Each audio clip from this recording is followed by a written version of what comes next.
Bonjour Twitch, bonjour YouTube, nous allons enchaîner effectivement sur Septime Sévère, parce que même si on a l'impression d'avoir beaucoup parlé de ce dernier sur la partie précédente, eh bien il reste encore beaucoup à explorer à propos de cet homme dont on a fait un petit résumé juste avant. Et donc Septime Sévère, ou Septimius Severus Pertinax, il y a quand même le Pertinax qui me fait hurler de rire. Parce que, vu ce qu'on a dit sur Pertinax avant, moi je veux savoir pourquoi il y a ça dans son nom. Alors, une des particularités de la dynastie des Sévères, c'est la volonté extrêmement présente de vouloir se rattacher aux Antonins. Il y a une volonté vraiment de continuité, D'accord. mais genre très très forte. Ok. Genre super forte, ils vont tous prendre le blaze. Septime Sévère va se pointer, je l'avais un peu teasé parfois, va se pointer et dire « J'ai été adopté par Marc Aurèle ». Tout le monde sait que c'est bidon, mais c'est pas grave, ça passe. Ah putain, la vache, le culot. Voilà. Ah, et du coup, est-ce qu'il met mais Pertinax pour effacer l'autre Pertinax? Non, non, c'est bien en honneur de l'autre Pertinax. Oh putain, d'accord. Parce que le mec était un sénateur, son seul vrai tort, c'est juste de pas avoir sorti assez de pognon pour la guerre prétorienne. D'accord, parce que moi ce que je me suis dit, c'est ah putain, il a mis Pertinax juste pour que, en gros, ça dise oui, Pertinax c'est le mec qui a été suivant, et en fait, avec le temps, tu sais, les gens ils confondent ou un truc du genre, tu vois. Je me suis dit. En fait, il y a sous les sévères un complexe de légitimité. Il va te dire que je suis en réalité fils de Marc Aurèle, frère de Commode, ouais l'autre là. Oh putain. Et je suis le vengeur également de Pertinax qui a été trahi. Bon bah ça passe hein. Je suis la nuit, je suis Septime Batman. Ouais c'est ça. Clairement, le caractère il fait un caractère dynastique très fort, pardon. Hein, il associe ses deux fils au pouvoir qui se haïssent.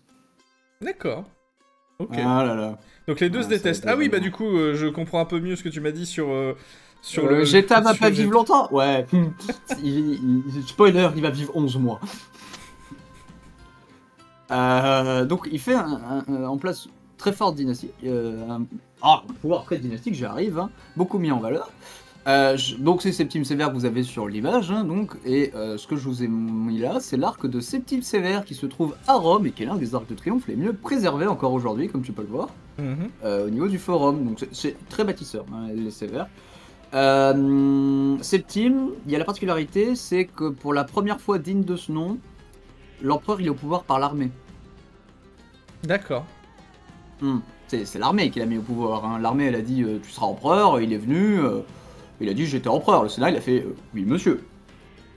Mais pour la première fois digne de ce nom, c'est pas le Sénat qui a dit non mais on pourrait choisir peut-être qui c'est l'armée. Et Septime peut pas encadrer le Sénat. Le Sénat peut pas encadrer Septime non plus. Ah bah c'est bien ça, c'est génial, c'est géant. Non Bonne mais ambiance ça va encore. bien se passer. En vrai ça va bien se passer. Ne t'inquiète Il pas, va ça pas y va avoir, bien se passer.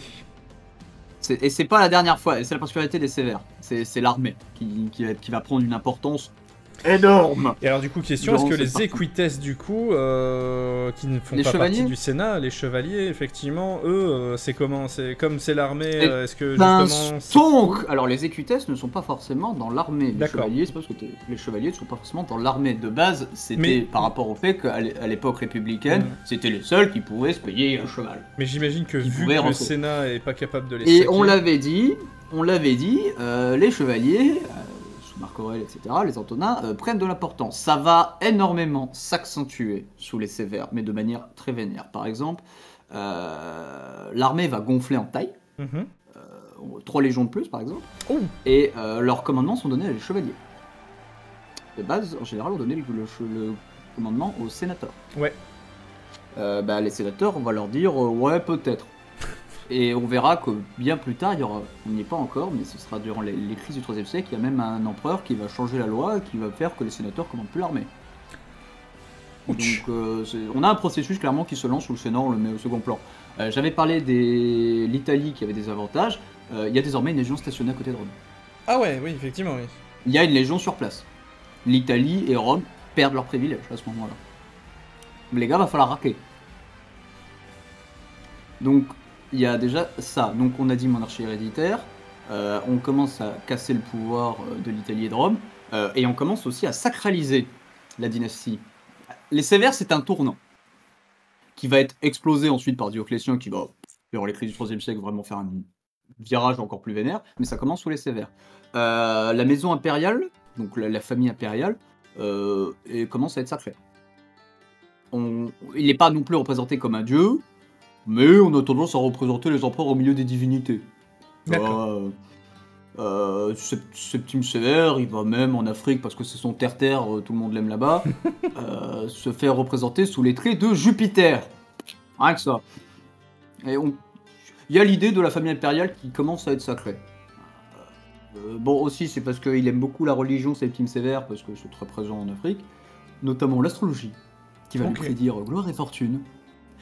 Et il va s'épouser, et là, retenez bien cette information, car ce sera très important pour notre récit bien plus tard, en seconde noces, une femme qui n'est pas n'importe qui. Cette femme est très assimilée aux dieux. Je m'explique. Donc tu peux voir Julia Domna, effectivement. C'est ça. C'est qu'elle est la fille du grand prêtre du soleil d'Émès en Syrie. D'accord. Donc la religion, c'est important. Ce qui va d'ailleurs créer une deuxième branche familiale. On a la branche de Septime Sévère digne de ce nom qu'on appelle la branche africaine. Et on a la branche de la famille de sa femme qu'on appellera la branche des Sévères syrienne, pardon. Ok. Voilà, ou syrien, ouais. Tu peux voir d'ailleurs que si tu regardes ce que je t'ai mis là, il y a 2 empereurs qui viendront de cette dynastie. Effectivement, Héliogabalus et Alexander Severus. Voilà. En français, Héliogabalus et Alexandre Sévère. Ouais, Héliogabalus et Alexandre Sévère. On reviendra sur eux. Mais voilà, retiens surtout qu'il y a une famille très dieu du soleil, made in Syrie. Ça aura beaucoup d'importance. Dieu du soleil, je me demande bien qui va reprendre à un moment le concept de dieu du soleil. Absolument pas. C'est pas du tout le même. Oui, non mais c'est... Ah, c'est pas le même dieu du... Oui, mais... Ah, c'est pas le même dieu du soleil. C'est parce que ça a bien marché éventuellement Non, ça va pas bien marcher. On y reviendra, ça va pas du tout bien marcher. Ok, même. Cool. Bah, donc, non, mais c'est bien parce que effectivement, là, je me suis dit, tiens, c'est marrant, c'est curieux, bizarre, étrange. Comme c'est étrange. Ouais, c'est ça, les sénateurs, alors de la bouffe, ils seront contents. Septime Sévère, donc, on peut parler de monarchie militaire. Ok. Sévère. Voilà, clairement, les mecs, le Sénat, ils passent en option. Et on peut dire vraiment que c'est même anti-sénateur. Okay. Parce que pour Septime Sévère, qui est quelqu'un qui vient d'une famille en Afrique, qui est étranger, bon, même il a des origines italiennes, c'est vrai, mais qui est pas très bien vu par le Sénat, il les voit comme des vieux cons. Hein, ouais, en gros, c'est un peu les New-Yorkais qui voient arriver un Texan, quoi. Ouais, sauf que le Texan, il est maire de New York maintenant, tu vois. Oui, c'est ça. Il est maire de New York et il vous emmerde, quoi. C'est ça. Donc, les nouvelles légions sont filées à des chevaliers. On donne beaucoup de grades aux chevaliers. Attends, je me permets. C'est les Parisiens qui voient soudainement devenir président Jean Lassalle. C'est ça. Franchement, j'aime bien. Mais Jean Lassalle, version beaucoup plus tchad quand même. Hein. Bref, et surtout Septime gouverne carrément avec l'appui de l'armée. C'est l'armée, sa légitimité, c'est pas le Sénat. Hein, et il a un conseil proche avec beaucoup de juristes, beaucoup d'administrateurs, dont des grands hommes. C'est d'ailleurs grâce à eux qu'on a beaucoup de sources. Ulpien, par exemple, pour en citer un, qui gouverne avec lui. Et en vrai, son règne est plutôt quand même civil. Donc il y a Ulpien, il y a Papinien, il y a Paul Plotien, toutes sortes de juristes. Et il m'est très important que la loi romaine soit vraiment bien respectée. Il y a une volonté d'unifier quand même le droit à ce moment-là, avec une bonne administration. Les chevaliers, vu que ce sont des administrateurs quand même plutôt en général de province, on leur donne plus de pouvoir, mieux, on les fait beaucoup rentrer au Sénat. Il augmente le nombre de sénateurs. Et c'est beaucoup de chevaliers, parce qu'un chevalier peut rentrer dans l'ordre sénatorial. Il faut savoir que pour rentrer au Sénat, faire tout le système du Sénat, il faut rentrer dans l'ordre sénatorial, c'est un ordre. Et il va favoriser à fond pour que les chevaliers y rentrent. Donc le Sénat, il voit qu'on lui demande plus son avis. Concrètement, c'est l'armée qui commande. C'est qui ces nouveaux là qui sont chevaliers? Bon, le Sénat, il devient un peu une option en ce moment-là. Donc ça, il change beaucoup de choses avec Septime Sévère et qui va être maintenu durant toute la dynastie des Sévères. Donc il y a ça. Est-ce que vous avez déjà des questions sur tout ce que je viens de dire? Parce que c'est un peu chargé quand même. Si vous avez des questions, rappelez-vous, je vais les prendre et on les posera à la fin. Afin de pouvoir justement pouvoir justement vous renseigner par rapport à Parce ça. que là, je vais rentrer dans un morceau important des sévères et qui va beaucoup être utilisé sous Septime. Donc je vais être sûr que tout soit clair déjà avant à ce moment-là. Donc comme je l'ai dit, Septime sévère, grande attention sur tout ce qui est juridique, beaucoup de décisions sur ce qu'il y a en matière de droit, mais c'est surtout au niveau de l'armée. Alors l'armée, je pense bien, vu que c'est son terre-terre, il va, comment dire, bien augmenter leur salaire. Mais genre, violent. On estime, selon Dion Cassius, que les réformes militaires qui ont lieu au niveau des sévères à ce moment-là, pour les mettre dans la poche, auraient augmenté le budget de 70 millions. Aïe. Ce qui fait qu'il faut faire un peu des dévaluations monétaires pour compenser ça, il faut augmenter les impôts aussi. Ah, oui. Également, on va changer la loi pour les armées, sur certains points, qui vont être mal jugés, a posteriori, mais qui sont pas si mal. Avec les historiens modernes, on pense pas si mal. Les légionnaires, quand ils faisaient leur service, devaient rester dans leur camp. On va les autoriser quand même à faire des sorties, faut pas déconner. Mais, ils ont pas le droit de se marier, et s'ils ont des gosses, ils sont pas légitimes. Ça, c'était comme ça que ça fonctionnait. Septime sévère change ça, et leur autorise à se marier, et à rendre légitimes les gamins. Parce que les armées, on l'avait dit depuis Adrien, sont recrutés localement. Et du coup, ils squattent leur pays, quoi, en fait. Hein. Alors, il y a quelqu'un qui vient de s'exclamer en talent. En talent. Mais je sais pas pourquoi. La monnaie? Peut-être. J'ai dit une connerie? Non, je sais pas. Si tu peux reformuler, je veux bien. Ouais, c'est ce que je viens de dire. Voilà. Donc, ça coûte très cher cette histoire. Hein. L'armée, je l'ai dit, elle a augmenté. Hein. Pour donner une idée, il y avait entre 130 000 hommes et 150 000 hommes sous Auguste. Bon, là, on est plus sur les 180 000, 200 000. Là. On a augmenté. Ne serait-ce que la Légion stationnée au niveau de Rome. Ah, 70 millions de sesterces. C'est pas des talents, c'est des sesterces. Donc, ça coûte cher. Surtout beaucoup de promotion sociale, vu qu'on a foutu dehors les sénateurs, on cherche vraiment à faire une armée de métier mieux. C'est-à-dire qu'on va filer des grades à ceux qui ont de l'expérience, les chevaliers notamment, qui vont de plus en plus avoir du rôle dans l'armée. Comme je l'ai dit, ils n'ont pas forcément un rôle dans l'armée, c'est parce que c'est pas par rapport aux chevaliers que c'est le rôle dans l'armée. C'est piégé par mon médiévalisme. Ouais, c'est ça, il faut pas tomber dans le médiévalisme. Les sous-officiers de l'ordre des chevaliers, on leur donne des fonctions beaucoup plus élevées au sein de l'armée, même de l'administration civile. On cherche à avoir des hommes compétents en fait, et on part du principe sous les CR, et je dis les CR, mais c'est Septime sévère qui met quasiment tout en place, c'est pour ça que je traîne avec ça sur son règne. Que les gens compétents qui sont dans l'armée sur place, c'est mieux qu'ils administrent plutôt que des mecs qu'on fait venir d'Italie ou du Sénat.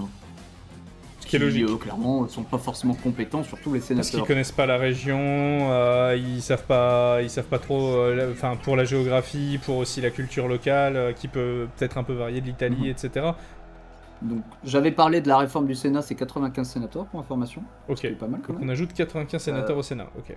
Voilà, au fur et à mesure des années des sévères, entre 193 et 235 du coup, on augmente des sénateurs, quasiment tous issus de l'ordre équestre. De l'armée, de l'administration municipale, qui viennent des provinces, beaucoup, plus d'Italie. Donc voilà, ça permet de professionnaliser les corps d'officiers. Par contre, il faut augmenter les primes. Il faut rendre attrayant le métier de soldat, qui n'attire de moins en moins les Romains et les Italiens. À ce moment-là. Qu'est-ce qui fait que ça les attire moins? C'est justement le fait qu'on ait vu des Romains se battre contre d'autres Romains Pas forcément, c'est une tendance. C'est une tendance, ça les excite plus, quoi. C'est loin, en fait. C'est également, vu que c'est du recrutement local, on recrute beaucoup dans les provinces. Les Italiens, les Romains, c'est loin pour eux, souvent, les fronts, les guerres. Ouais, et puis il n'y a pas un besoin, parce qu'ils sont Quand déjà je dis citoyens. Romains, c'est ceux qu'on considère comme les Romains purs, entre guillemets. Oui, voilà, c'est ceux qui sont considérés comme citoyens, en fait. Par exemple, alors c'est pas forcément ceux qui sont considérés comme citoyens, parce que tu vas voir, on va avoir un gros changement à ce niveau-là. Parce qu'il y a quand même... on fait la différence à l'époque entre Romains et Italiens. Ok. Parce que c'est pas le même peuple. Il suffit de voir tout simplement comment Rome s'est agrandi en Italie. qu'il y aura des guerres justement avec les cités-États italiennes, il y a une différence nette et concrète entre Romains et Italiens. Ok. En termes de culture, etc. Bon, c'est quasiment la même, hein. En Italie, surtout, ils ont tous la citoyenneté. Ouais, ils ont tous la citoyenneté, mais on fait la différence. Une armée qui perd plus qu'avant aussi, ça attire moins. Pour le moment, là, tout ce qu'on a vu jusqu'ici, Pour le moment, ça va. c'est full. Attendez, on va refaire l'histoire militaire un tout petit peu, hein, mais le gros résumé, c'est 2 fois victorieux des Daces, 4 guerres remportées contre les 4 guerres remportées contre les Marcomanns, 3 guerres remportées contre les Parfs et la fin des Parfs littéralement. En fait, En après, vrai, c'est ça toujours va. des guerres qui coûtent cher quand même en hommes, mais c'est vrai qu'il n'y a pas de grande défaite dite de ce nom encore. Voilà, il y a pas, Mais ce sera pour après. Ouais, voilà, il n'y a, pas encore de giga défaites qui pourraient éventuellement, effectivement, calmer tout le monde, quoi. Alors également, un dernier truc que font les Sévères et Septimes Sévères, c'est que ils ont compris que les coups d'état militaires, ça peut être très chiant. Ils ont compris que avoir beaucoup de légions, comme il y en avait 9 là en Syrie, ça peut être très chiant. Donc ils vont quand même casser certaines provinces en 2, en 3 par exemple, pour éviter qu'un gouverneur ait trop de pouvoir en fait. Et ils vont faire en sorte qu'il y ait rarement plus que 2 légions dans une province. Pour éviter que quelqu'un ait trop de pouvoir. Donc on fait beaucoup de réformes sous les Sévères et Septimes. Et clairement qui vont redéfinir la manière dont on conçoit l'Empire et la manière dont on peut l'administrer. Alors, Septime Sévère, il fait pas que ça quand même, donc il construit beaucoup, hein, il construit beaucoup à Rome. L'arc, je vous ai mis l'arc de Septime Sévère, il construit beaucoup à Leptismania, on a beaucoup de ruines grâce à ça. Et je pense que j'ai déjà dit beaucoup de choses pour son règne, dans le détail. Son règne termine parce que les Calédoniens font les cakes. Fallait bien que ça arrive à un moment, surtout que entre la guerre civile, on a dégarni les frontières en Bretagne vu que le mec venait de Bretagne. Il y a vachement moins de monde sur ces gros murs. C'est ça. Septime Sévère, qui en a un peu plein le cul, débarque avec une énorme armée, une belle armée avec ses 2 fils également qui l'accompagnent, et fait la guerre. Ça se passe moyen, c'est-à-dire qu'en fait, c'est des embuscades, on n'arrive pas à faire une conquête digne de ce nom, il n'y a pas de bataille décisive. Ouais, puis donc les Romains avancent. En plus, tu l'avais expliqué, déjà le 2e mur, il était abandonné. Parce que entre les deux, il y avait que du caillou, donc en termes de logistique, c'était déjà un enfer. Donc faut imaginer que même s'ils sont allés au-delà du 2e mur, je sais pas s'ils y sont allés, hein, tu vas nous le dire, mais même s'ils étaient allés au-delà du 2e mur, déjà, donc le souci de logistique, il était présent. Et alors là, ensuite, quand tu t'enfonces dans les terres, là, t'as les Calédoniens, ils sont là, youpi, ils sont venus jouer à cache-cache. C'est beaucoup d'escarmouches. En fait, qui ont oui, c'est ce que je dis, quoi. C'est youpi, ils sont venus jouer à cache-cache, c'est-à-dire que les mecs, ils arrivent, j'imagine qu'ils font des embuscades, etc. Non, même pas. C'est vraiment de la bataille rangée. Non, il n'y a pas de bataille rangée. Enfin, en fait, on n'a pas de détails. On n'a pas de détails. Ah oui, putain, toujours pas de détails. C'est assez chiant. En fait, le problème, c'est que si on veut des détails, il faudrait que je me tape des bouquins d'historiens qui ont bossé que là-dessus, qui sont pas forcément trouvables, pas forcément en français. Et pour les gens qui nous écoutent, ça va, on peut les trouver certains en PDF quand même. Le problème, c'est que vu que je vous fais des streams d'histoire sur des périodes souvent en général larges, j'ai une vie à côté. Voilà. Et voilà, en une semaine, c'est pas forcément facile, même si j'y sais que j'ai tendance à tout faire en 4 heures façon de parler juste avant le stream, faut pas le dire. Non, c'est pas vrai, je fais un peu mais pour finaliser là-dessus, s'il y a un moment, il y a vraiment un truc que vous avez envie de voir, n'hésitez pas à le mettre dans les commentaires YouTube ou sur Twitch ou même sur le Discord. Venez nous le dire sur le Discord. Twitch, c'est un peu compliqué parce que c'est vraiment du direct, etc. Donc utilisez plutôt YouTube, mais n'hésitez pas à nous dire ce que vous aimeriez voir, revoir ou pousser, et ensuite, on verra bien, effectivement. Mais là, effectivement, c'est très pointu, parce qu'à cette période, visiblement, le mec qui écrivait, il devait se prendre un caillou dans la gueule, ou alors on lui disait, écoute, tu coûtes trop cher, reste là-bas. Il y a pas mal de mecs qui écrivent, mais ils écrivent pas forcément sur ça, en fait. Voilà. Alors, il faut savoir que la guerre se finit de manière un peu nulle, c'est que il semblerait que notre septime national, il ait la goutte. Ah oui, c'est pas pratique. Ah bah oui, c'est pas pratique. Il se sent pas bien sur le front, il fait truc au pied là. Rentre à la maison et puis les campagnes militaires sont pas forcément faciles. Donc la campagne elle commence en 208 pour info. Donc plusieurs batailles ont lieu jusqu'en 209. Ouais. Il fait consolider le mur d'Adrien, c'est vrai que j'aurais pu le mentionner ça également. Mais il est affaibli par la goutte. et il rentre à Eburacum, donc c'est York. Et Et ben il meurt. 4 février 211, 64 ans. Oh, Alors, d'après certains belle mort, hein, quand même. sources 64. romaines, il aurait prononcé sur son lit de mort une phrase restée célèbre pour ses 2 fils. Oui. Attention. Maintenez la concorde, enrichissez les soldats et moquez-vous du reste. Oh putain. Ah, j'adore. Certains disent qu'il y aurait une thèse qui aurait été empoisonnée par Caracalla. On sait pas. Donc, Parce que le propre fils aurait peut-être organisé des complots, mais on sait pas. on rappelle, hein, le visage de Caracalla, voilà. Bah t'inquiète, il est sur le prochain diapo, Caracalla. Oui, bah je viens Donc justement de le montrer. Septime Sévère, ce qu'il faut retenir, un empereur en vrai efficace, clairement. Il reprend en main la situation, il arrive à calmer l'Empire malgré tout le bordel quand même qu'on a cité. Il met en base une base solide dynastique, vraiment. Hein. Il arrive à sa dynastie la rendre un peu sacrée sur les bords, calmer le Sénat. Vraiment, le mec pose des bases super solides. C'est con parce que ça va tous être des incompétents.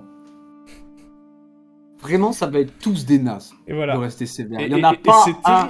C'est terrible parce qu'en qui tient fait, la route. c'est encore une histoire de... C'est ton fils naturel et c'est qu'un con. Non, mais même pas les fils, hein, même les autres. Hein, vous allez voir, cousin, là, c'est tous des nazes. C'est pas le pire, Caracalla. Le pire, ça va être le troisième. Et aïe, aïe, aïe, le troisième, vous allez voir, c'est quelque chose. Mais ce sera... et la Gabale, c'est quelque chose.